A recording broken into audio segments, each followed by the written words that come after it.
what exactly is taking place when we talk of physiology of gaseous transport? So, exchange of gases takes place at two places. We have lungs,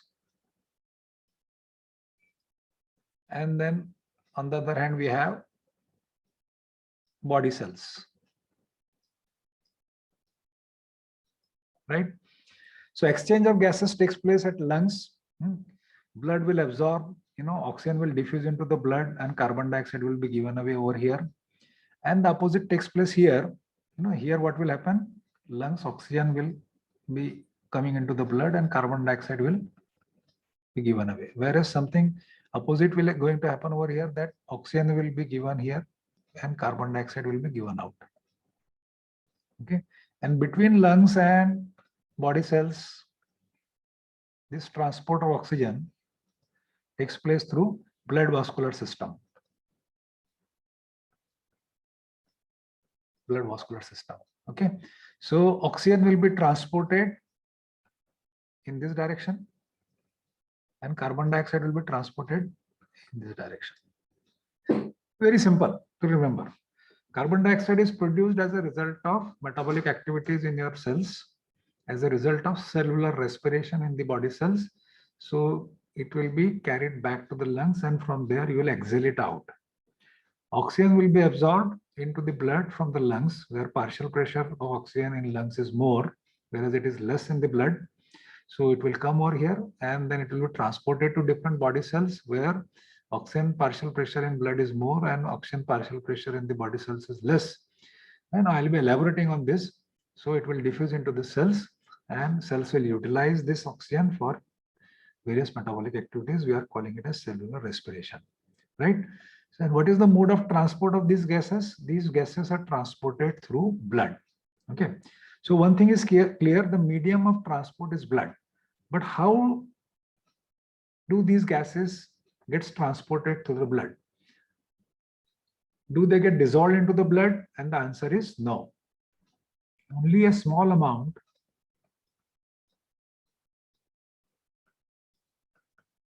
is transported in the free form.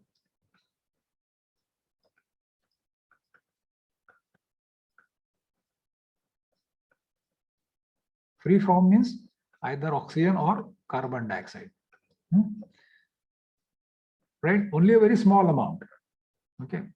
Majority of these gases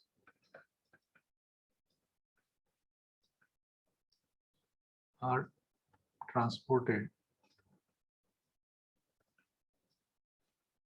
combined to some molecule in a combined form. So this again is an important point. Very small amount, gets dissolved. Everything will get dissolved in the blood, but in the free form, as oxygen, as carbon dioxide, only a small amount will be transported. Remaining oxygen and carbon dioxide will bind to some entity, some compound, some molecule in the blood, and then in the bound form, it will be transported to and fro, from lungs to cells or from cells to lungs, right? Now, let us see transport of oxygen first.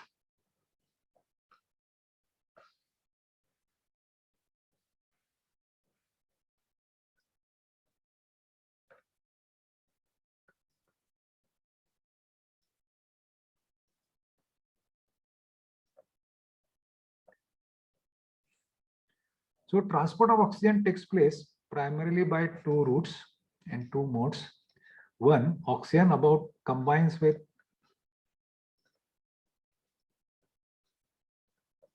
hemoglobin. Okay, and about 98% of oxygen in blood is transported bound to hemoglobin. And in free form, as I said earlier, dissolved in blood plasma, okay, about 2% of oxygen, is transported as free oxygen, dissolved in the blood form, right? So as I said, these gases, they will be transported bound to some molecule.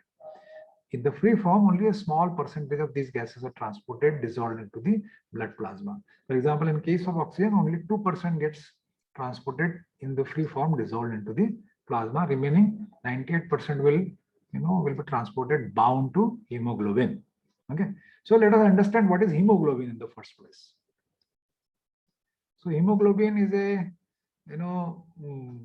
molecule which is present in the red blood cells in the blood. And it is this molecule which is responsible for giving that characteristic red color to the blood.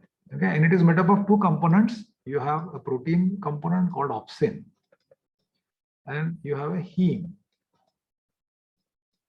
an organic entity. Opsin, it is a protein, it is a tetrapeptide. It is made up of 2 alpha chains and 2 beta chains. And heme, it is an iron porphyrin.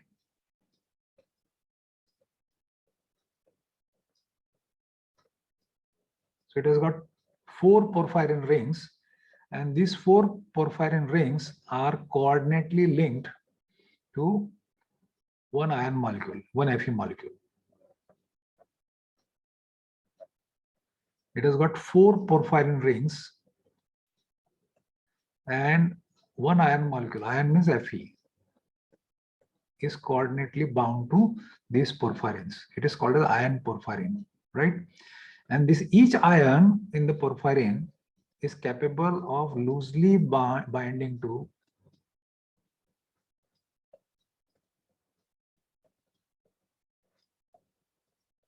an oxygen atom, right? Oxygen.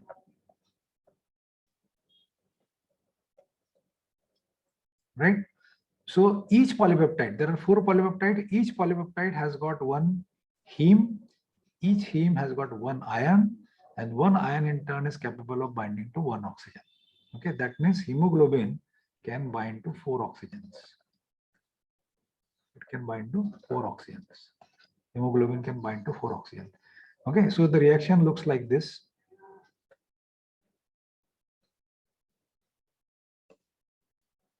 So you have Hb plus O2. HbO2, it is called as oxyhemoglobin.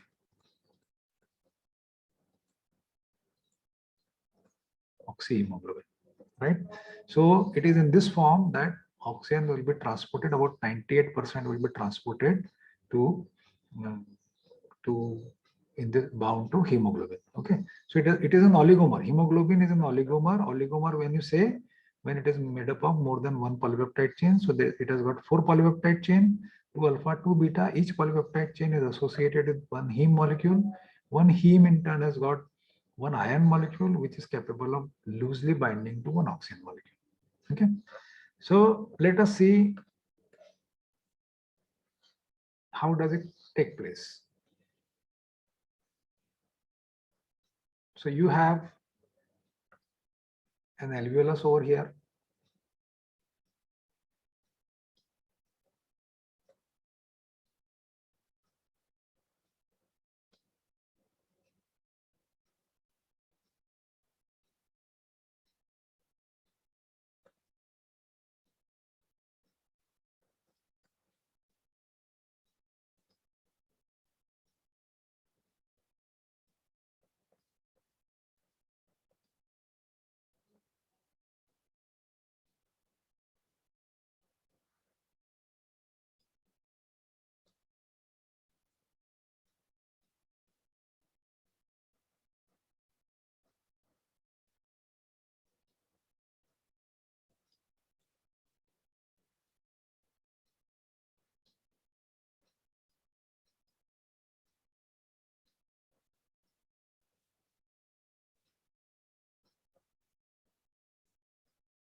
So this is alveolus, this is the venous blood which is entering here.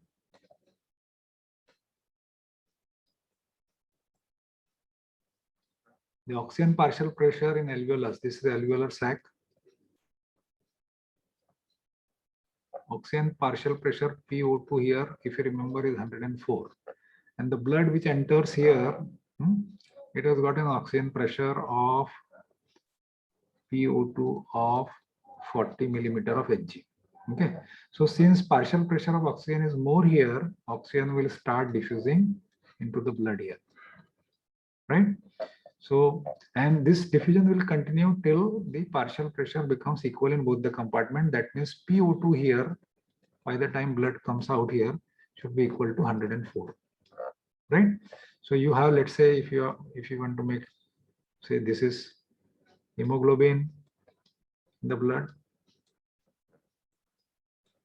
RBC. This is RBC, let's say. So 4 oxygen atoms can bind to it. So we can show 4 oxygen atom here. No, these are oxygen atom bound to RBC. 4 of them. Like this. So this blood is saturated with oxygen. So as you move towards the end here, you will find more and more RBCs, more and more hemoglobins are saturated with oxygen. Because the partial pressure of oxygen in the blood, that the one which comes out after going through the alveolar sacs, this arterial blood, this oxygenated blood, the partial pressure will be 104. This blood enters here, the PO2 is 104, right? And the PO2 in these cells is only 40 millimeter. Okay, these are body cells.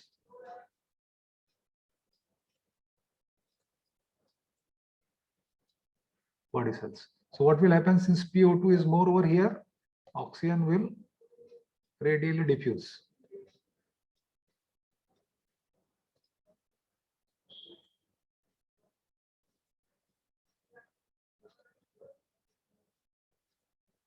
Like this.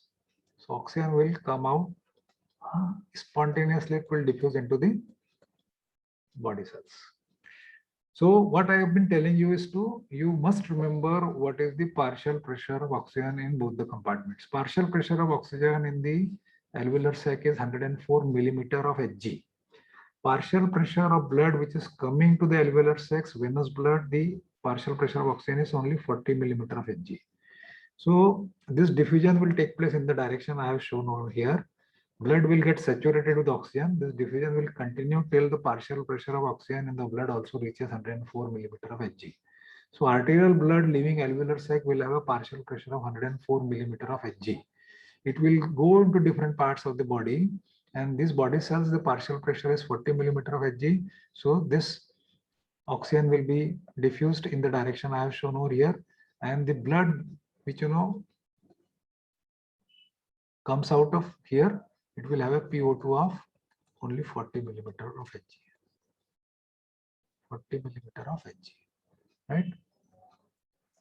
Okay, this diffusion will continue till you have the partial pressure equal in both the compartment. So this diffusion will continue till the partial pressure reaches 40 millimeter of Hg. It is this blood having partial pressure of oxygen 40 millimeter of Hg will be coming here. And it will get resaturated again. So it will go in this particular cycle. So this is how oxygen will be transported bound to oxyhemoglobin. All right. Now, what are the factors which affect oxygen transport?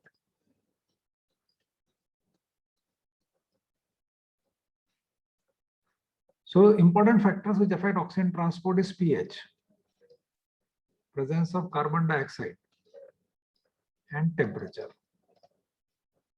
When pH decreases, when carbon dioxide concentration increases, and when temperature increases, oxygen liberation from oxyhemoglobin increases. Please remember, factors when pH decreases means when the blood becomes acidic, when the proportion of carbon dioxide in the blood increases, And when the temperature increases, for whatever reason, your normal temperature is around 37 degrees Celsius. So whenever there is an increase in the temperature, all these three conditions will lead to liberation of more oxygen from the oxyhemoglobin. Oxygen will liberate, will diffuse, will free more readily from the oxyhemoglobin molecules.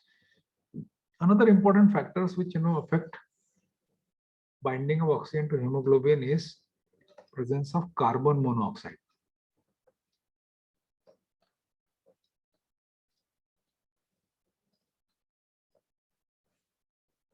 CO.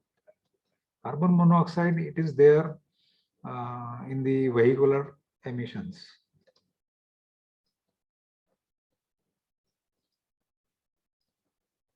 Carbon monoxide is there in the cigarette smoke.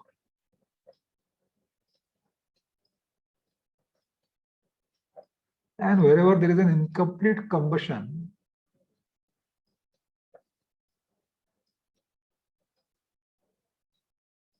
of fuel, carbon monoxide is generated. Vehicular emission means जो गाड़ियों से निकलने वाला धुआं है उसको हम vehicular emission बोलते हैं. 2-wheeler होगी, 4-wheeler होगी. So that emission जो धुआं निकलता है that contains significant amount of carbon monoxide. Cigarette smoke में carbon monoxide होता है. जहाँ पर incomplete combustion हो रहा है fuel का, वो किसी भी प्रकार का fuel हो तो उसमें से carbon monoxide generate होगी. So this carbon monoxide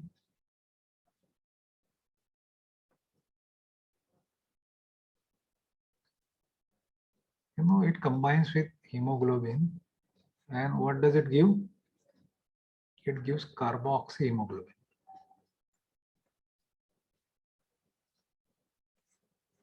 Okay, and it is not a totally reversible reaction. Okay, carboxyhaemoglobin से कार्बन मोनोऑक्साइड लिबरेट होने के लिए बहुत टाइम लगता है. This process is slow and therefore I have just shown a half the arrow, or not even half the arrow. Whereas oxyhaemoglobin से oxygen radially free होती है, राइट, बट कार्बोक्सीहीमोग्लोबिन से कार्बन मोनोऑक्साइड इजीली फ्री नहीं होती. That means उतने haemoglobin molecule जो है, जितनी कार्बन डाइऑक्साइड प्रेजेंट होगी, those many hemoglobin molecules are rendered useless. Means they cannot be used for the purpose of transporting oxygen. Let's say if there are 10 hemoglobin molecules and 5 of them are bound to carbon monoxide, because carbon monoxide is available in the atmosphere and you have inhaled carbon monoxide, so it is bound to hemoglobin. 5 of them have been bound to carbon monoxide, 5 of them have become converted to carboxyhemoglobin. So your oxygen carrying capacity is totally dependent on remaining 5 only. You have 10, but of those 10, 5 have been utilized, and their liberation of carbon monoxide from hemoglobin is not that easy process. Okay, so carbon monoxide, if you inhale, it becomes poisoning. It significantly reduces your oxygen carrying capacity. So this is all about oxygen transport. Let us talk about carbon dioxide transport.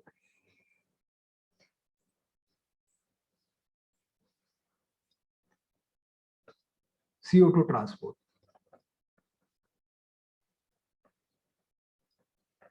So there are 3 different modes.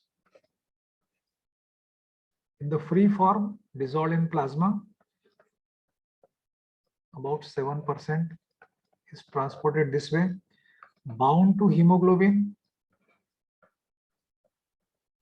about 15 to 25% is transported in this manner, and as bicarbonate,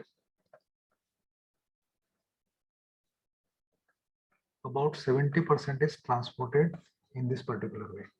So as I said, here also in case of carbon dioxide also, in free form only 7% is transported, dissolved in the plasma. In second transport is bound to hemoglobin, so CO2 combines with hemoglobin,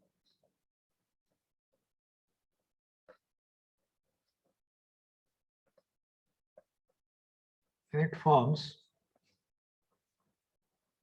carbaminohemoglobin. Carbaminohemoglobin. The binding site of CO2 and oxygen are different.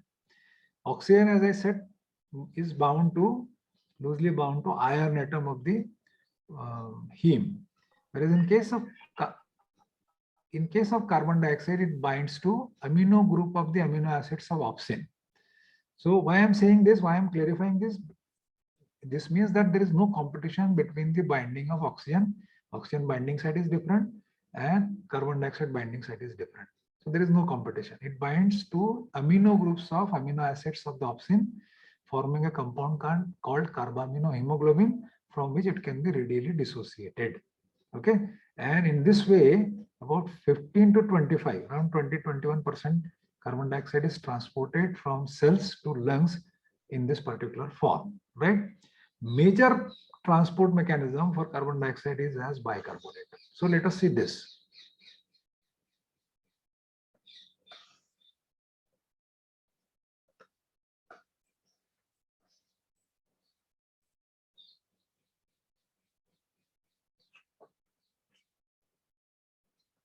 So you have cells,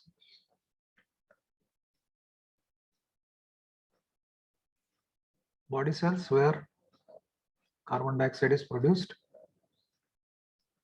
Partial pressure is PCO2 is around 45 millimeter of Hg. Okay, and then you have blood vessels.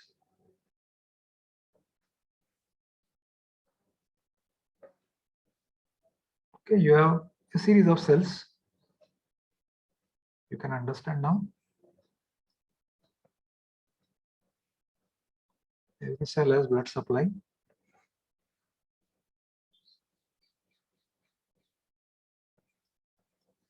Okay, so carbon dioxide partial pressure in the blood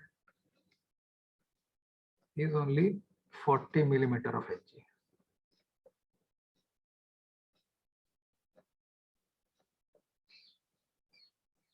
Only 40 millimeter of Hg. Okay, so what is going to happen? Carbon dioxide will diffuse in this direction. Direction of the arrow I have shown. It comes into the blood, okay, and it radially diffuses into RBCs. So I am drawing, these are RBCs. Okay, these are RBCs.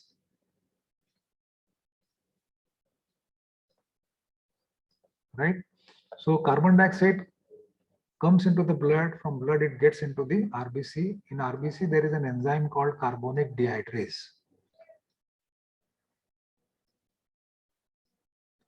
Carbonic anhydrase, CA, carbonic dehydrase, carbonic anhydrase. So in presence of this enzyme, it forms an acid called H2CO3, carbonic acid.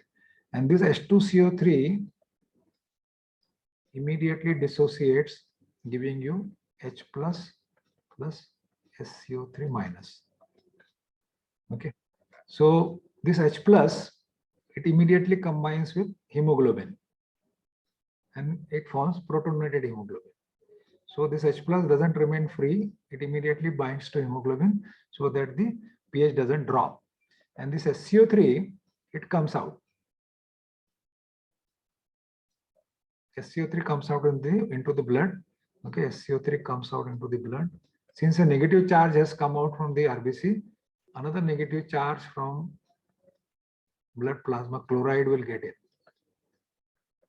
It will replace the SCO3 minus into the RBC. SCO3 formed in the RBC will diffuse out, it will come into the plasma. And to maintain the ionic balance, chloride, which has got a negative charge, will get into the RBC. This is what is called as chloride shift.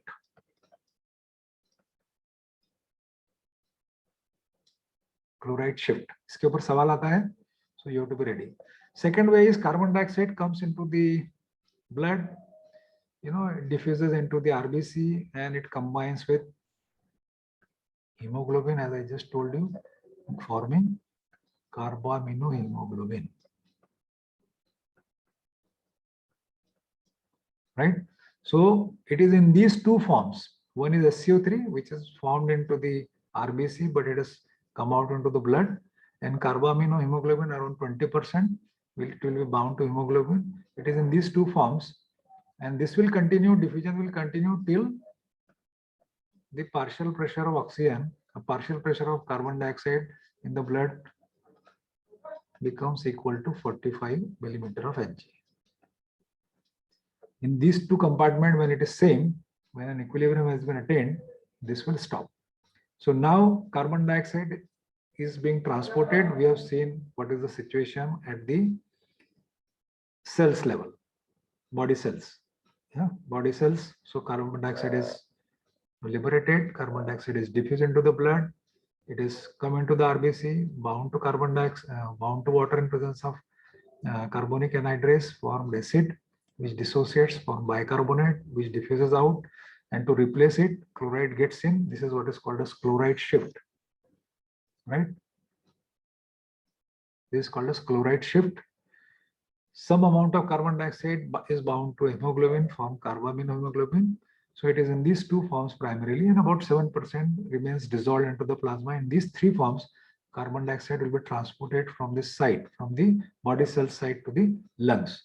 Let us see what is the scenario at the lungs.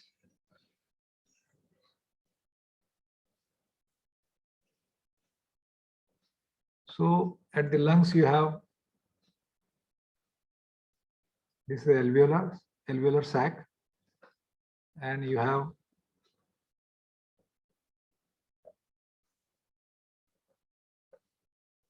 blood coming out here. The blood which is coming in has got a PCO2 of 45 millimeter of Hg, and the PCO2 here is only 40. So obviously carbon dioxide will diffuse in this direction. How does it happen? Let us see again. I am showing you RBCs. So SCO3 will diffuse from plasma to RBCs.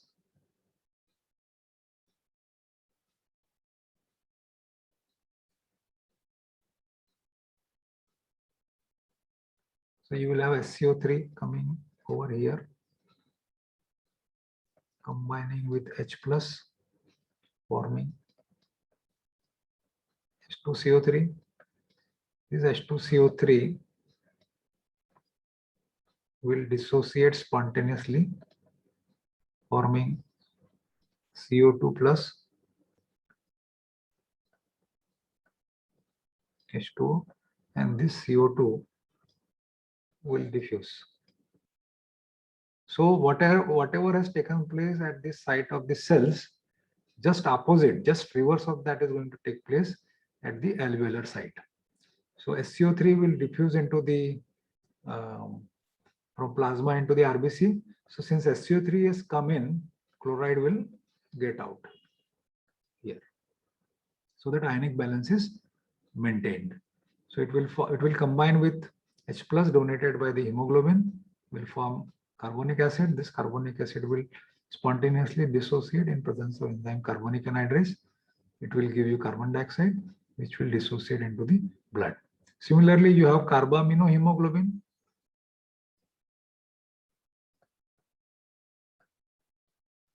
It will also dissociate because of the difference in partial pressure into hemoglobin and carbon dioxide, and this carbon dioxide will diffuse into the alveolar sac. So this diffusion will continue till when you see the blood which comes out here has got a partial pressure of 40 millimeter of Hg. So when the partial pressure of carbon dioxide becomes same in both the compartment, you say that equilibrium has been attained and there will be no further diffusion. So carbon dioxide will be absorbed into the blood in three different forms. Dissolved into the plasma about 7%. Directly it will get into the alveolar sac, 7% here. About 70% it will be in the form of bicarbonate, which will enter the RBC at the alveolar site, formed by carbonic acid, which will dissociate to give you carbon dioxide, which will diffuse because of the difference in the partial pressure. And about 20% carbaminohemoglobin, because of the difference in partial pressure of carbon dioxide, it will also dissociate, giving you carbon dioxide, which will diffuse. So this diffusion will continue till you have the partial pressure equal in both the compartments, 40 millimeter of Hg. So that is how carbon dioxide will be transported from, body cells to the alveolar sacs. You must remember the partial pressure of the two gases in different compartments. Let us first understand what is meant by the chloride shift. So in RBC, when SCO3 comes out,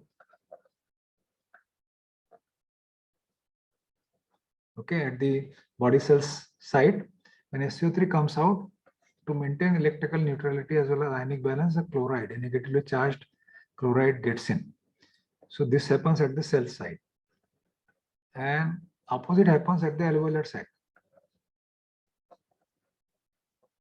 Okay, chloride will, bicarbonate will get in, and a chloride will come out. This is called as chloride shift. I made it clear what is meant by chloride shift. So quickly we'll see the partial pressure PO2 alveolar sac, it is 104. Body cells, it is 40. PCO2 alveolar sac, it is 40. And in body cells, it is 45. These you must remember, right?